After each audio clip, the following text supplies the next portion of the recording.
Hello, welcome to the Belk on Business podcast. This is Josh Belk, and I appreciate you joining the show today, and I hope to provide value to you on this episode.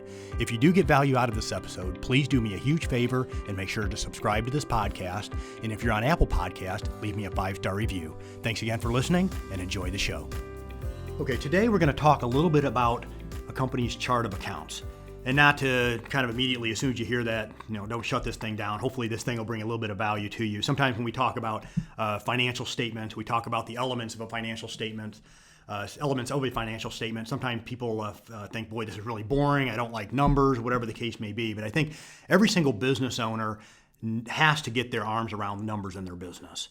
And I think in order for a business owner to be able to get to the point to where they're receiving financial data and to properly be able to interpret that data, they're going to really need some basic financial just understanding, especially as it relates to accounting and how financial statements are built in order for them to be able to make good decisions.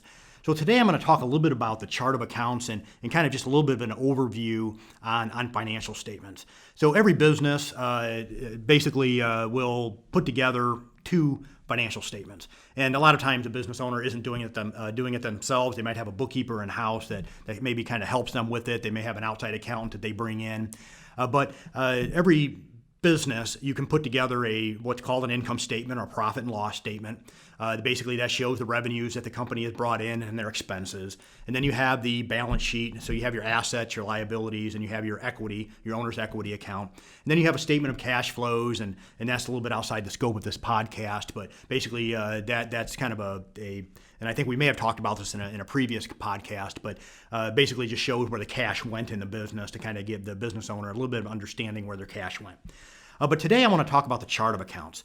And so when you get to the point of developing an income statement, developing a balance sheet, before you can even get to that point, you have to put together a chart of accounts. And all that chart of accounts basically is a list of your income accounts, your expense accounts, your asset accounts, your liability account and your owner's equity accounts. And most any software, if you go out and a lot of our clients use QuickBooks, they might use Xero, FreshBooks, whatever the case may be. When you go and you purchase that software, most of the time, in the case of the ones I just mentioned, they will have a sample chart of accounts which you can build off of. And so some of the common questions that we receive when somebody calls us up and says, hey, I'm trying to put together my accounting system, what sort of accounts do I need? And I'll start by kind of really talking about, okay, what type of business are you in? And then from there, we'll begin to build out the chart of accounts. And for most businesses, a lot of those accounts are going to be the same. So if you're a real estate investor, for example, you might have an advertising or promotions expense account. Well, I own an accounting firm. One of the businesses I own, I partly own a daycare and a tutoring company and some others. And every single one of those businesses, we have an advertising or promotions line. You might have a marketing line. We have professional fees. And so those elements are all going to be there. But as you dig deeper into a business, you're going to have elements that are going to be unique to that business.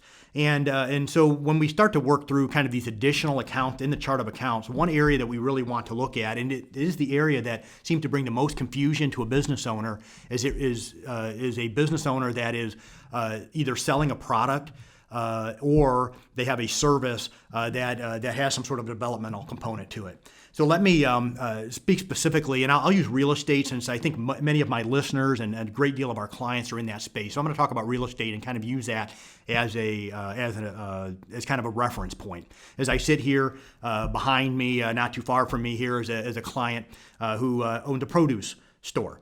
And so you walk in there, but he's selling the same concept would be there as would relate to many of our real estate clients, and that is they have some sort of a product that they are developing.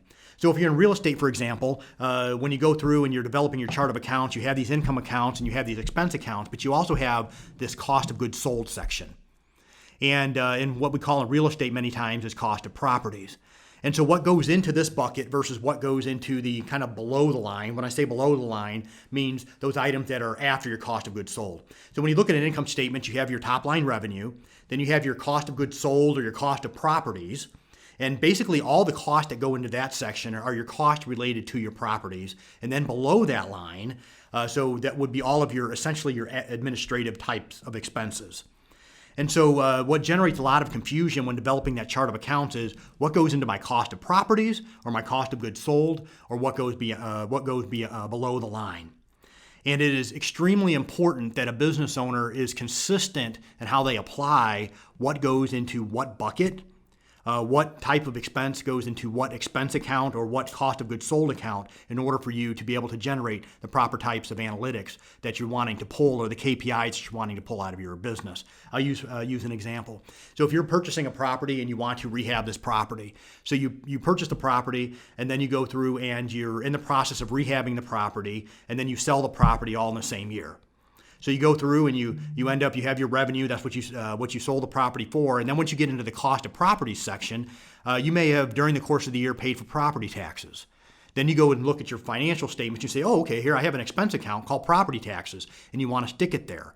However, that would generate some sort of confusion if you're trying to pull some sort of metrics out of your business, because your taxes, your property taxes, really should be for your property taxes of the building that you're purchasing for your business, not for properties that you're purchasing. So that cost of property section or cost of goods sold section would include what you bought the property for, so your purchases, and then your sub expense accounts that would go under your purchases. So you have your utilities that you may have paid for during the time that you own the property. The property taxes, we had mentioned that. Maybe materials, your cost of services, or your labor.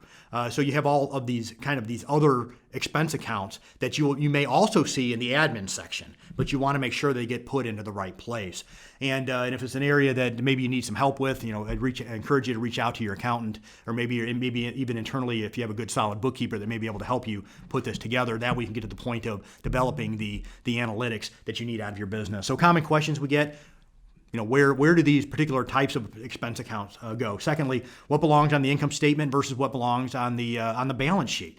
So if you're a real estate investor, for example, the entire time that when you purchase the property, you rehab the property, during that entire process, nothing hits the income statement until you sell the property. Everything gets held on the balance sheet. That also generates sometimes confusion for business owners, for real estate investor clients. They say, okay, well, I'm showing all these expenses on my income statement, but I haven't sold this property yet. Well, that's because all of the expenses at that point, or up until that point, will belong on the balance sheet until the time that you sell the property. Thirdly, how frequently should I review my financials, and how do I manage from my financials?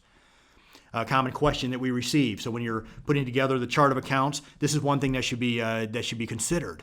What are the things that you want to look at? What are the areas in your business that you want to measure, and to make sure that the chart of accounts are built in a way that's going to provide you the metrics that you need. And most of the time, those KPIs or those metrics that you're going to want to look at are going to measure the weaknesses in your business, areas that you're struggling in your business. So you can go through, and it's great, it's easy to measure the successes, but sometimes it's a little bit more difficult to look at the areas of weakness in your business and say, okay, what sort of metrics do I need to put together to be able to improve in those areas? And the only way you're going to get good data to be able to develop those metrics is to have a good accounting system in place with good accounts that you use consistently to be able to generate the data that you need. And then lastly, how do I develop a budget from the financials to be able to compare against going forward? So if you're going to go through and you're going to be able to develop a budget, you need to have a good set of financial statements. You need to have a good chart of accounts that is built off of, and that you're consistently using the same accounts in the same way to be able to develop a budget. That way you can scale your business, or use it as an element or as a data point to be able to scale your business going forward. I hope this brought some value to you. I appreciate you listening. Have a wonderful day.